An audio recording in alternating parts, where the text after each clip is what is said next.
अब हम डिप्रेशन की बात करते हैं। हुँ, हुँ। डिप्रेशन में हमें बाज़ दफ़ा लगता है कि हम सब डिप्रेशन में किसी न किसी तरह यस, यस। इसका शिकार हैं।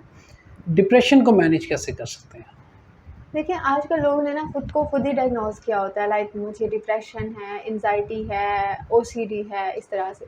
लेकिन जो डिप्रेशन का आप क्राइटेरिया देखें ना, तो मिनिमम जो स्टार्ट होता है 2 वीक्स का ड्यूरेशन होता है, लाइक 2 हफ्तों के बाद से उसको नींद में डिस्टर्बेंस हो सकती है, भूख में कमी हो सकती है, नींद डिस्टर्ब होती है। हाँ, हाँ। फिज़िकल अगर हम देखें तो उसको क्या होता है कि वो बहुत लो फ़ील करता है, किसी काम में उसका दिल नहीं करता, उसके कंधों में बहुत पेन होती है। हुँ, तो ये होते हैं डिप्रेशन के सिम्पटम। अब मैनेज ज़रूरी नहीं है कि वो बंदा खुद को अगर कह रहा है कि उसको डिप्रेशन है तो वाक़ई उसको हो। नहीं, कुछ लोगों को स्ट्रेस भी हो रहा होता है, एंग्ज़ायटी भी हो रही होती है, डिप्रेशन भी हो रहा होता है।